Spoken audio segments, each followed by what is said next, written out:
Oxygen therapy is a critical medical intervention used to increase the amount of oxygen in the blood and ensure adequate oxygen delivery to prevent hypoxia.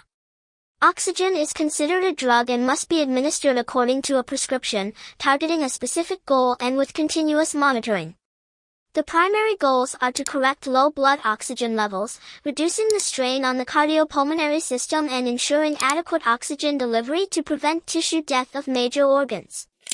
The therapy is dosed to achieve a specific target blood oxygen saturation, which is usually 92% to 96% for most patients.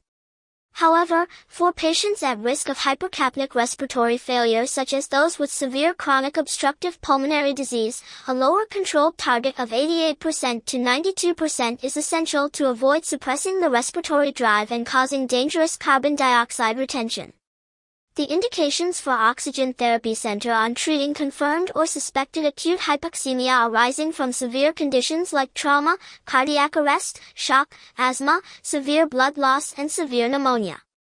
It is also used chronically for long-term oxygen therapy in conditions such as severe chronic obstructive pulmonary disease, heart failure, pulmonary fibrosis including cystic fibrosis.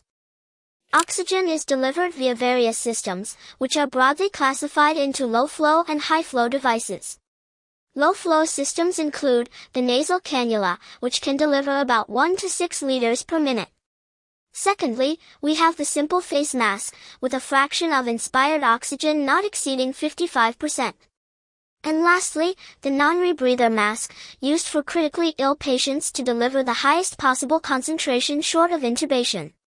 In contrast, high-flow systems deliver a total gas flow that meets or exceeds the patient's inspiratory demand, thereby providing a fixed and precise amount. The Venturi mask is the most crucial high-flow device for patients at risk of hypercapnia in conditions like chronic obstructive pulmonary disease. It uses color-coded jet adapters to deliver specific, controlled percentages. Modern treatments also utilize the high-flow nasal cannula, which delivers high-flow heated and humidified oxygen. More advanced support involves non-invasive positive pressure ventilation and mechanical ventilation, which provides the most precise control over breathing mechanics. Despite its benefits, oxygen therapy carries specific hazards. The most significant is carbon dioxide retention in susceptible patients who have high oxygen levels that can dangerously suppress the body's signal to breathe. Other risks include oxygen toxicity, which is from prolonged, high-fraction inspired oxygen.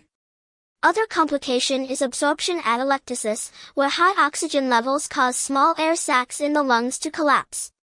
As oxygen strongly supports combustion, it also poses a serious fire hazard. Therefore, effective monitoring is mandatory, including continuous pulse oximetry, frequent clinical assessment of the patient's respiratory effort, arterial blood gas analysis for the most accurate assessment of oxygen and carbon dioxide levels, especially in cases of respiratory failure.